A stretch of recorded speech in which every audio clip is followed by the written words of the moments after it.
Welcome बच्चों, आज के इस लेक्चर में आप सभी का स्वागत है। आज मैं आप लोगों से स्ट्रैटेजी डिस्कस करने वाला हूं कि क्या स्ट्रैटेजी होनी चाहिए तैयारी की आईआईटी या नीट के लिए, है ना। जैसे कि हम लोग सभी जानते हैं कि नया सेशन शुरू हो गया है 11th का और 12th का भी, तो बहुत सारे लोग प्रिपरेशन शुरू कर चुके होंगे या करने वाले होंगे। क्लास 12 का तो शुरू हो गया है, तो क्या स्ट्रैटेजी होनी चाहिए बच्चों के लिए कि वो अच्छे से तैयारी कर सकें, ताकि बाद में उनको रिवाइज़ करने में भी दिक्कत ना हो, ड्यूरिंग प्रिपरेशन जब वो पढ़ रहे हों तब भी दिक्कत ना हो और आसानी से चीज़ें कवर हो जाएं। उसके लिए आपकी अप्रोच या स्ट्रैटेजी क्या होनी चाहिए, तो ये मैं थोड़ा आप लोगों से आज डिस्कस करना चाहता हूँ। तो देखिए बच्चों, क्या है आप लोगों के लिए अभी कि जो भी पढ़ेंगे आप लोग वो सब कुछ नया होने वाला है। न्यू टॉपिक्स पढ़ेंगे आप, चाहे वो फिज़िक्स हो, चाहे वो केमिस्ट्री हो या फिर मैथ्स हो, सारी चीज़ें नई हैं, है ना। पहले उतना नहीं पढ़ रखा है। क्लास 10th के बाद 11 12th में एक जंप आता है, ठीक है, सिलेबस में, तो वो आपको कवर करना है। तो कैसे करोगे? इसके लिए आप लोग सभी ने ट्यूशन तो रख लिया होगा, है ना। बिना ट्यूशन या कोचिंग के तो काम नहीं चलेगा। सेल्फ स्टडी में वो फील नहीं आ पाती है, ठीक है ना। आपको कोई टीचर चाहिए होता है, तभी गुरु का एक इम्पॉर्टेंट रोल है, ठीक है ना। बिना गुरु के काम नहीं चलता है। तो ट्यूशन या कोचिंग तो आप लोगों ने सब ने डिसाइड कर ही लिया होगा और काफ़ी जगह शुरू भी हो गया होगा। लेकिन बच्चों देखिए, ट्यूशन या कोचिंग तो हर कोई करता है, लेकिन फिर भी सबका सिलेक्शन नहीं होता है, ठीक है। तो फिर दिक्कत कहाँ जा रही है? दिक्कत है पहले आपकी खुद की मेहनत की, दूसरा है स्ट्रैटेजी की। स्ट्रैटेजी अगर गलत हो जाए तो फिर क्या होता है, मेहनत भी आप करते हो और काम भी नहीं बनता है, ठीक है ना। तो सही स्ट्रैटेजी इंपॉर्टेंट है। तो इसके लिए स्ट्रैटेजी क्या होनी चाहिए बच्चों? तो देखिए, इसके लिए सबसे इम्पॉर्टेंट और सबसे पहली चीज़ ये है कि जो भी टॉपिक आज ट्यूशन में पढ़ाया जाएगा या कोचिंग में, उसको आपको पहले से पढ़ के जाना है, ठीक है ना। खुद से, जैसे आज शाम में क्लास होने वाला है तो आज सुबह में आप खुद से पढ़ लीजिए, ठीक है ना। उसी टॉपिक को आप पहले एक बार पढ़ लीजिए, ज़्यादा देर नहीं। अगर आप 15 मिनट से लेकर आधा घंटा तक आप पढ़ लेते हो, तो जब आप ट्यूशन में पढ़ोगे ना, तो आपको चीज़ें ज़्यादा अच्छे से समझ में आएगी और ज़्यादा लंबे समय तक याद रहेगा। आप लॉन्ग टर्म मेमोरी इससे आपकी आएगी, ठीक है। जो चीज़ आपको आज ट्यूशन में पढ़ाया जाने वाला है वो आप पहले से पढ़ के जाओ। और ये मैं नहीं बोल रहा हूँ कि लगातार 2 घंटे तक पढ़ो, नहीं, 15 मिनट से लेकर 30 मिनट तक पढ़ लो। उसके बाद ट्यूशन में जाओ, उस टॉपिक को पढ़ो, देखो वो टॉपिक अच्छे से समझ में आता है और याद भी लंबा रहता है। तो ये एक आपकी पहली चीज़ होगी, चाहे वो फिज़िक्स हो या केमिस्ट्री हो या मैथ हो, ठीक है। आपको पता रहेगा कि आज ये टॉपिक पढ़ाया जाने वाला है, आप उसको थोड़ा सा पढ़ लो, ठीक है ना। कोचिंग जाने से आधा घंटा पहले बैठे, पढ़ लिए, फिर गए, ठीक है। या घर पे ही मॉड्यूल ले रखा है तब तो और अच्छी बात है। नया लेक्चर पढ़ने से पहले आप खुद से एक बार किताब से पढ़ लीजिए, ठीक है। कोई सी भी किताब से पढ़िए, कोई दिक्कत नहीं है। एनसीईआरटी हो सकता है या फिर जो भी किताब आप रेफ़र कर रहे हो उससे आप एक बार पढ़ लीजिए, फ्रॉम एनी बुक। बेटर होगा आप एनसीईआरटी से पढ़ो, ठीक है। उसके बाद फिर आप जो बुक रेफ़र कर रहे हो उससे पढ़ो। ये पहला काम है जो आपको करना है, ठीक है।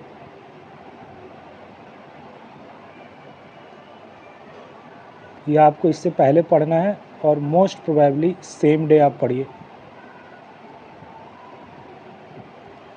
ठीक है। उसी दिन आप पढ़ के जाइए जिस दिन ट्यूशन या कोचिंग होने वाला है। उसके बाद देखिए बच्चों, जब ट्यूशन या कोचिंग में आप पढ़ लो, उसके विदिन 12 आवर्स, ठीक है ना, अगले 12 घंटे के अंदर अंदर आपको पूरी चीज़ें रिवाइज़ कर लेनी है।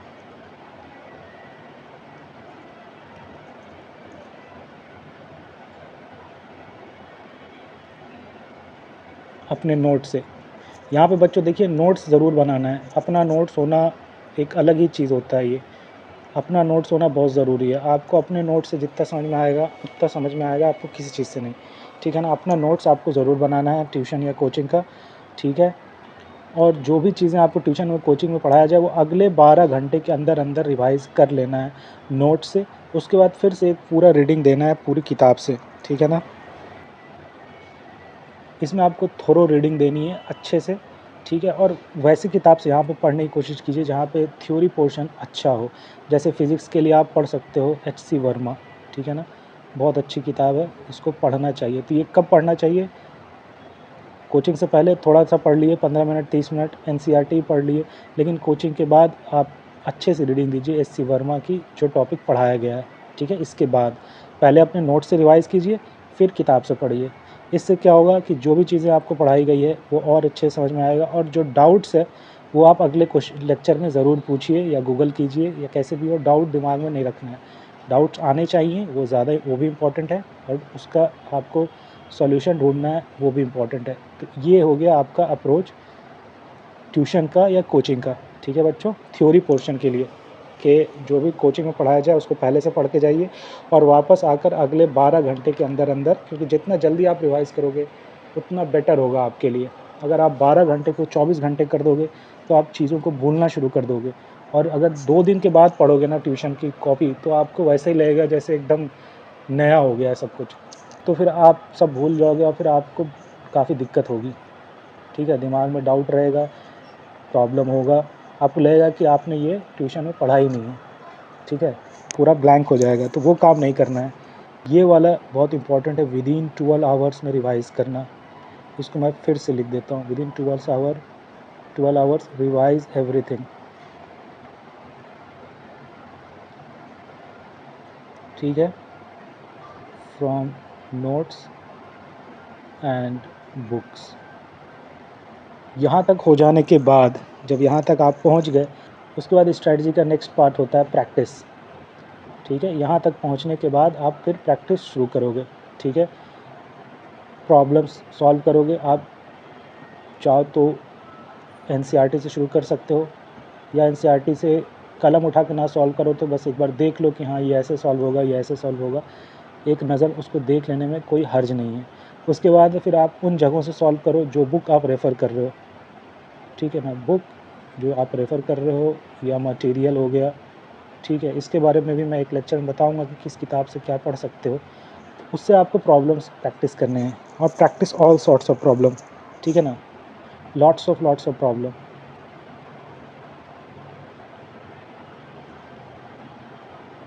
जितना प्रैक्टिस करोगे उतना अच्छा है बच्चों। प्रैक्टिस करते जाइए, ठीक है।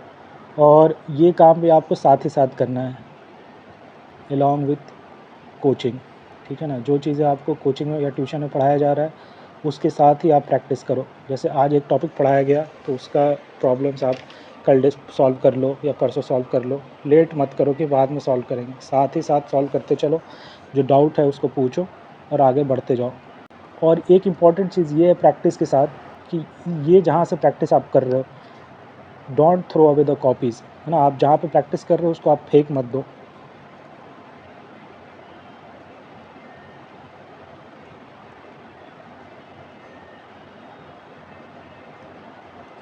ठीक है ना। जो भी प्रैक्टिस कर, ये नोट्स तो आप रखते ही हो, इसको तो कोई नहीं फेंकता। जब तक 12th या जेई या क्लियर नहीं हो जाता है इसको कोई नहीं फेंकता, ठीक है। लेकिन इसको हम लोग अक्सर जो है फेंक देते हैं जहाँ प्रॉब्लम प्रैक्टिस कर रहे हैं। लेकिन मैं ये कह रहा हूँ कि इसको आप मत फेंकिए जहाँ आप प्रॉब्लम प्रैक्टिस कर रहे हो, ठीक है ना। इसका एक इम्पोर्टेंस है, ठीक है। और वो क्या इम्पोर्टेंस है कि जब आपको बाद में रिवाइज़ करना होगा ना, जब सपोज़ कीजिए आपका टॉपिक ख़त्म हो गया, और उसके बाद क्या होता है, जैसे आप कोई चीज़ पढ़े, वेक्टर्स पढ़े, ठीक है, मोशन पढ़े, उसके बाद फिर आप अगला चैप्टर पढ़े, काइनेमैटिक्स पढ़े, उसके बाद फिर सर्कुलर मोशन पढ़े, रोटेशनल पढ़े, फिर आपके एग्ज़ाम की बारी आई या टेस्ट की बारी आई। तो जो टॉपिक आप पहले पढ़े हो, ठीक है, और एग्ज़ाम के टाइम में कितना साल हो गया, 6 महीने निकल गए, ठीक है। या फिर जब जब आपको प्रैक्टिस करना है, एग्ज़ाम देना है, तो जो आप पढ़े हो आज, लॉज ऑफ मोशन सपोज़ करो आपने पढ़ा, ठीक है, पूरा डिटेल में पढ़ा, सॉल्व किया, लेकिन इसका एग्ज़ाम अब 2 साल बाद होगा, 2 ईयर्स के बाद आपको देना है जेई। तो जब एग्ज़ाम देने की बारी आएगी ना, तब तक आपका ये चीज़, बहुत सारा चीज़ दिमाग से निकल गया होगा। आपको इसको रिवाइज़ करना है, ठीक है, रिवाइज़ करना है। और साथ में आप उस समय फिर आप पूछते हो कि भाई प्रॉब्लम सर कितने सॉल्व करें, क्या करें, कैसे करें। जब आप रिवाइज़ करोगे ना बच्चों, तो उस समय आप रिवीजन में जो प्रॉब्लम्स आप सॉल्व किए हो उसको रिवाइज़ कर सकते हो, ठीक है। Revise the problems that you have solved earlier, ठीक है। क्योंकि आप जिस समय ट्यूशन के साथ जब आप प्रैक्टिस करते हो तब आपका जो लेवल होता है ना दिमाग में, वो अलग लेवल होता है। आप एकदम क्लियर रहते हो कॉन्सेप्ट में, बहुत सारी चीज़ें आप अच्छे प्रॉब्लम सॉल्व कर लेते हो उस समय। लेकिन जब बाद में 6 महीने, साल भर बाद आपकी वो चीज़ें थोड़ी धुंधली होने लगती है, उसको ताज़ा करने के लिए आप अपने वो प्रॉब्लम्स जो खुद सॉल्व किए हो उसको रिवाइज़ कर सकते हो, ख़ासकर जो अच्छे प्रॉब्लम हैं, गुड क्वेश्चंस, ठीक है। तो आप अपने जो क्वेश्चन प्रैक्टिस कर रहे हो, जहाँ प्रैक्टिस कर रहे हो उसको आप ज़रूर सेव करके रखो, और अच्छे प्रॉब्लम्स को आप स्टार मार्क लगा के रखो कि ये प्रॉब्लम जो था अच्छा था, स्टार मार्क, ठीक है ना, गुड प्रॉब्लम्स में, ताकि बाद में रिवाइज़ करने में आसानी हो। क्वेश्चन लिखने की ज़रूरत नहीं है, बस आप इतना लिख दो कि ये क्वेश्चन कहाँ से था, ठीक है, एनसीईआरटी चैप्टर दिस या Arihant chapter this, question number this, ठीक है, ताकि थोड़ा सा आप बाद में रिवाइज़ करने में आसानी हो, ठीक है। तो ये आपकी स्ट्रैटेजी होगी पूरे पढ़ने की, ठीक है। और ये ऐसे चलेगा कि मान लीजिए आपका 1 हफ़्ते का शेड्यूल बनाता हूँ अगर, तो डे 1 आपका आया, ठीक है, आपने पहले सब कुछ पढ़ा, सेल्फ स्टडी की, ठीक है, उसके बाद आप कोचिंग में गए, उस टॉपिक को पढ़े, ठीक है, उसके बाद डे 2 आया, डे 2 में आपने रिवाइज़ किया नोट्स को, ठीक है, उसके बाद क्या किया, बुक्स पढ़े, ठीक है, उसके बाद क्या किया, प्रॉब्लम सॉल्व किए, उसके बाद आपका क्या आया, डे 3 आया।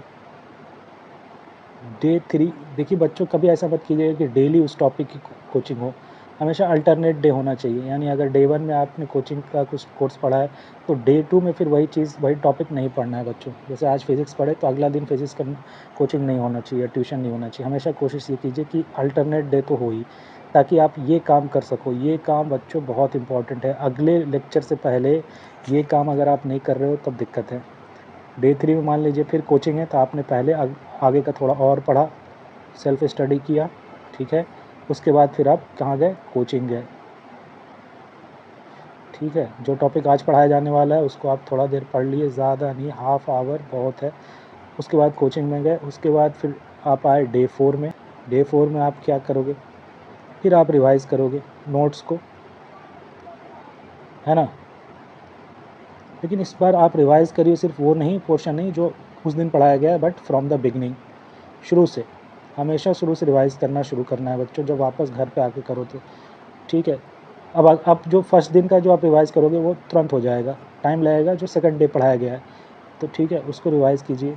और फिर आप बुक से भी पढ़िए, बुक से भी कोशिश कीजिए कि पुराना जो आपने हाईलाइट कर रखा है या मार्क कर रखा, अंडरलाइन कर रखा है, ठीक है, या हाईलाइट कर रखा है, उसको आप पढ़ लो एक बार, फिर आगे बढ़ो, ठीक है। तो ये काम आपको करते रहना है, फिर आपको प्रॉब्लम सॉल्व करना है, प्रैक्टिस, ठीक है। तो यही अप्रोच होगा। फिर मान लीजिए आपका डे 4 आया, डे 4 हो सकता है आपकी कोचिंग ना हो या हो, अगर कोचिंग नहीं है तो फिर से आप रिवाइज़ कीजिए, ठीक है, रीडिंग दीजिए, प्रैक्टिस कीजिए। यही 3 काम है अगर उस दिन कोचिंग नहीं है तो। और अगर कोचिंग है, मान लीजिए डे 5 आ गया, ठीक है, और आज फिर ट्यूशन है, तो आप पहले थोड़ा सा पढ़ के जाइए, सेल्फ स्टडी कीजिए, उसके बाद कोचिंग जाइए, उसके बाद फिर अगले दिन डे 6 आप रिवाइज़ कीजिए, रिवाइज़ द होल थिंग, ठीक है, जो उस दिन पढ़ाया गया है और जो अभी तक आप पहले पढ़ के आ चुके हो। इस अप्रोच के साथ आप जाओगे तो आपका कोई भी टॉपिक कमज़ोर नहीं रहेगा, वीक नहीं रहेगा, आपका एकदम बढ़िया से बिल्डअप होगा दिमाग में पिक्चर उस टॉपिक का, और बाद में रिवाइज़ करने में भी आसानी होगी। तो ये आपका अप्रोच होना चाहिए पढ़ाई का, ठीक है। कोशिश हमेशा रहे कि जो भी ट्यूशन हो वो अल्टरनेट डे हो, पहला दिन है तो दूसरा दिन नहीं है, फिर तीसरा दिन है तो फिर चौथा दिन नहीं है, ठीक है। इससे क्या होता है कि आप रिवाइज़ कर पाते हो। हफ्ते में 3 दिन एक टॉपिक को 2-2 घंटे का ट्यूशन रखना इज़ मोर देन इनफ बच्चों। हफ्ते में 3 दिन, ठीक है ना, 3 days in a week coaching होना चाहिए, जो मेरा एक्सपीरियंस कहता है 2 आवर्स। इतने में सिलेबस भी कवर हो जाता है, रिवाइज़ करने का अच्छा टाइम भी मिलता है, ठीक है, और आप प्रैक्टिस भी कर लेते हो। तो 3 days in a week 2 hours की कोचिंग होनी चाहिए, अगर आप मॉड्यूल से कर रहे हो तो घर में यही आप पैटर्न रखो, ठीक है, कि अगर कोई टॉपिक आज पढ़े हो तो उसको कल मत पढ़ना, फिर कोचिंग में पता चला आप रिवाइज़ कर नहीं रहे हो, सिर्फ वीडियो देखते जा रहे हो, तो उससे फ़ायदा नहीं होगा, ठीक है। तो ये अप्रोच रखिए अल्टरनेट डे का, ठीक है। एक दिन कोचिंग, एक दिन रिवीजन प्लस प्रैक्टिस, फिर कोचिंग, फिर प्रैक्टिस, और प्रैक्टिस तो करते ही रहना है, ठीक है। और ये वाले नोट्स आपको फेंकने नहीं हैं, रखते रहने हैं, ठीक है बच्चों। तो ये अप्रोच होना चाहिए आपके पढ़ाई का, समझ में आ रहा है। तो इसकी स्ट्रैटेजी क्या बन रही है बच्चों, नटशेल में, जिस दिन कोचिंग है उस दिन, ठीक है, उस दिन सबसे इम्पोर्टेंट काम क्या है, उस दिन का सबसे इम्पोर्टेंट काम है कि आप सेल्फ स्टडी करके जाओ भैया। उसके बाद अगला दिन आपका होगा रिवीज़न,